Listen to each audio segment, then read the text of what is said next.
All right, it's Bill here, and here's my thoughts on a 2-1 overtime win for the Toronto Maple Leafs. Leafs win. You see the excitement? You know, I should be a little. Well, if you watch the game, you know why I'm like this. If there used until this year, you know, I'm working, or it's the day of the Leaf game.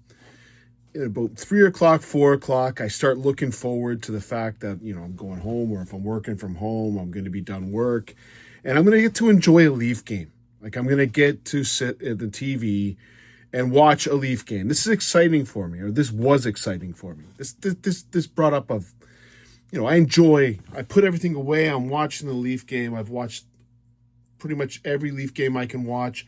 I tape Leaf games. I typically want to watch a Leaf game. So you get some excitement bubbling up into you. And then you see, you got Matthews coming back, even though he played injured. He's playing like he's injured. Matthew Nyes, who played like he was injured. And Nick Waugh, who played like Nick Waugh. But you're hearing these, they're coming back. It's a road trip. The half empty, half full, strongbow BS. And then I watched the Leafs come out. And the look on their face is the same look on my face when I'm told I have to go to the mall. They had the exact same energy I have when I got to go to Walmart, which, by the way, I don't go to, but when I got to go to the mall. The same look. The same energy level. This game. Anyway, I turned the game on. No, someone's going to tell me. When I watch TSN, they don't show the anthem. And when we're on Sportsnet, they show the anthem. I don't quite get that. I don't care about the anthem. But I like the Uncle Leo. How are you, Uncle Leo? You got Uncle Leo singing the goddamn national anthems. Perfect. Name's Leo Leo. You got a cannon firing off? Let's get going. And then you watch whatever that was. How many face-offs? How many icings? I enjoyed watching Adam Fantilli play today. I enjoyed watching him. There's another little kid from Spinelli from Stony Creek. He seemed to be enjoying being out there. Werenski's awesome. It's nice to watch him play. Maybe Kent Johnson was okay. What was that? Was that hockey? You got the anthem singer. Okay, let's get it going. And then, of course, the referees, which were god-awful. You can't tell me how. I'll give you the Nick Waugh one, the Nick Waugh penalty. But you can't tell me how Charlie Coyle gets a free cross-check with nothing. And then Zach Aston Reese, ex-Leaf, by the way, who dominated our fourth line. I'll give you your Scotty Too Hottie report in just a second. He gets away with a cross-check. Yeah, Mermis, you're in the box. 3 penalties in a row. So, okay, I get it. They killed off the penalties, and they really didn't kill off the penalties. There's one player that played awesome tonight. I'll spend a little bit of time on him in just a second. So the first period ends 11-6. And then I watched whatever that second period was, because at that point, you know what? The reason why I want to watch the Leafs, I get excited to watch the Leafs. I get couple hours at the TV, and I get to enjoy what I'm watching on that TV. People like to watch sitcoms and all that. I don't like watching it. But I will tell you, watching that game or watching 7 hours of Friends, it's a tough decision for me. And by the way, Friends, for me, one of the worst shows I've ever seen, with overrated actors and actresses that aren't funny. I might have wanted to watch 7 hours of Friends than what I watched tonight.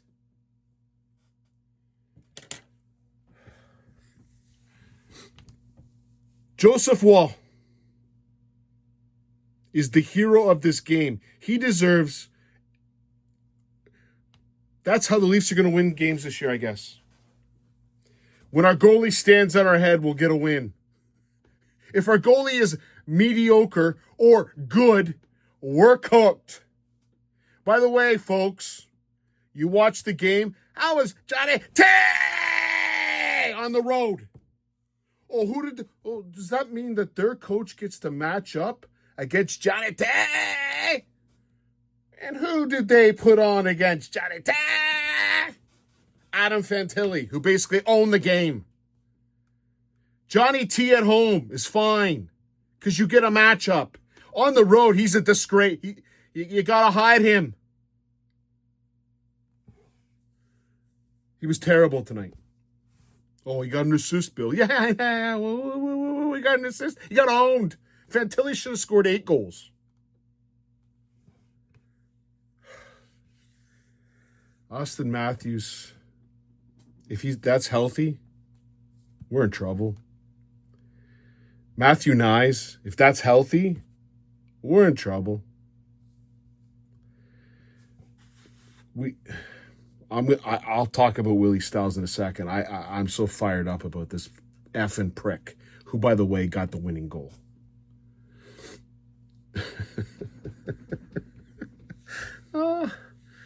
I saw Benoit try. I saw Ekman Larson try. Oh, by the way, anyone like the real? I love the really. I'm going to give you reports, folks. Let's start with your Scotty T. Ratton report. 0, 0, 0, 0, 0, 0, 0. 12 minutes, 53 seconds ice time. I apologize. It says he threw a hit. A.R. Morgan, the sticky stick. You like when the first period when Fantilli pushed it by him with a sticky stick? This man plays no contact hockey for 25 minutes of ice time. He shoots. He's the wimpiest shot in the NHL. 13, 14 years of watching sticky stick and little wrist shots. 0, 0, 0, 0, 0. So he's got 2 shots. So that means, like those shots, like honestly, like the goalie doesn't even know he made the save because it hits him in the pad. It's so light. It's like a feather. It's like when you hit a nice golf shot and it lands like a butterfly. His shots land like butterflies. 24 minutes and 55 seconds of ice time of no contact hockey. He did not throw a hit in the entire game. 25 minutes of a defenseman in the NHL didn't throw a hit. He hasn't thrown a hit in 7 games. We keep putting this guy on the ice. Really?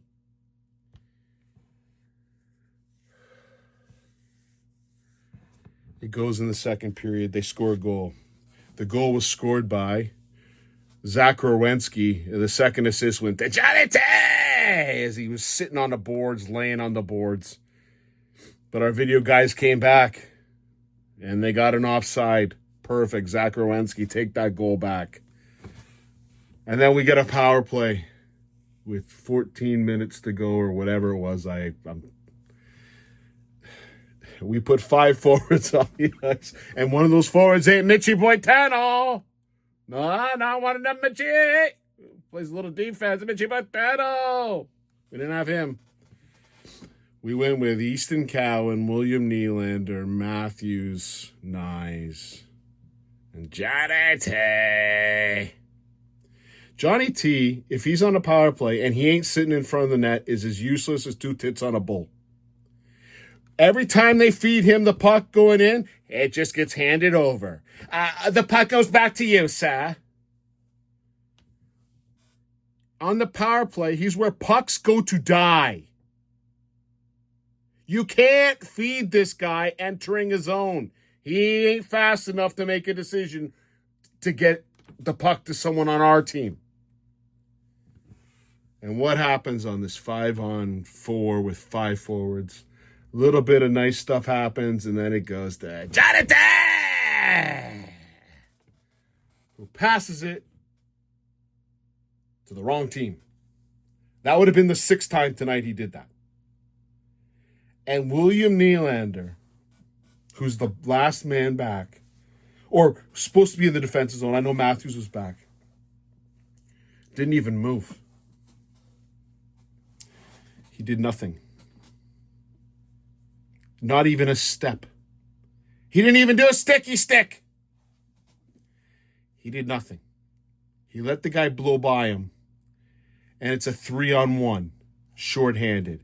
And when it was happening, I thought, oh, here we go. This is the goal. We're going down on a shorthanded goal. Joseph Wall stands on the head all game, and we give up a 3-on-1. Now, we've given up 4-on-1s. We've given up 3-on-0s. Might as well give up a 3-on-1 with Austin Matthews back. Austin Matthews plays defense like I would expect Austin Matthews to play defense.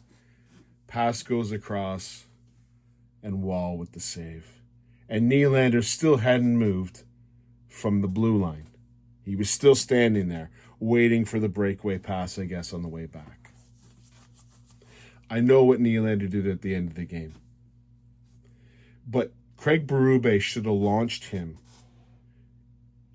head first into the finest glass, plexiglass that the Columbus Blue Jackets could supply in this arena.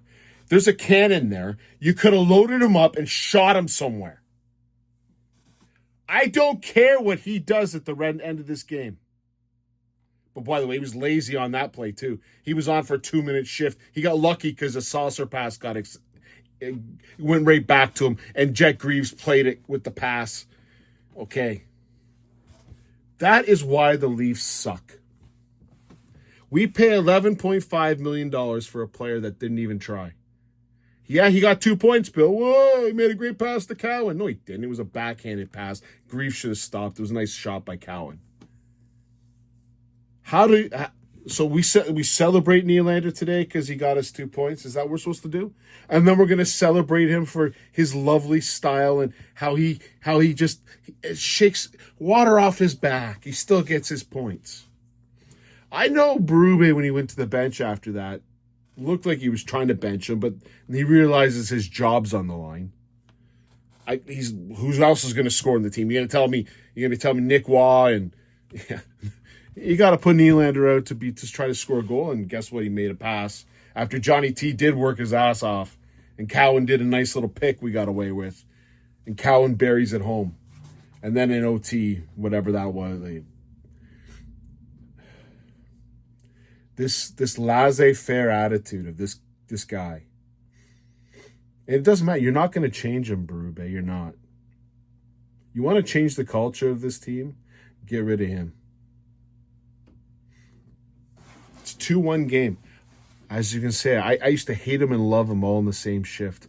I never got to the point where I loved him, even though he scored the goal in OT. I never got to the point that I loved him. I hated him for about 63 minutes of this game. I don't think I've seen Nylander not try before, but this was on a different level. And that's got to spread through the team. Everyone's got to see what he's doing. Anyways, I should be fired up about a Leaf win. I should be so happy. Leafs are 500 at Thanksgiving. The only reason they won tonight is because Joseph Wall stood on his head.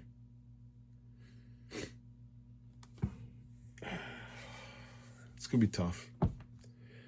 I don't enjoy this game. I don't enjoy watching this game. I don't enjoy watching no effort. Craig Berube Strongbow can talk about whatever he wants. That team has quit on him. They don't care. Again, they look like I'm going to the goddamn mall. Nick Robertson, Bobby McMahon in their own zone. It don't matter who's at center. That's disgusting. This is not acceptable. Leafs win. I'm going to bed. They play on Friday. Here's what I'm thinking. On Friday, usually, I go down with my wife and I watch TV with her. That's pretty much the only night all week that. And now I don't watch sitcoms where we're into Tulsa King and Landman. I think that just started. What's the other one? We like that one, Mayor of Kingstown, right? So we watch those shows on a Friday. So when the Leafs are playing on Friday, usually we don't get to watch the shows. You know what I think I'm going to do? I think I'm going to watch the shows. I'm going to PVR the game, and I'll watch it on my own goddamn time. That's how pathetic the Leafs. Like, this is what I'm looking forward to the next game. They play Washington. So my guess is I'll be a little bit late, although, I might catch up. If it starts at 7, we're done shows at 9, I can probably watch the game in an hour. I shouldn't be too late. But there's nothing here I don't know what's setting in on me right now, but it ain't good. Cheers.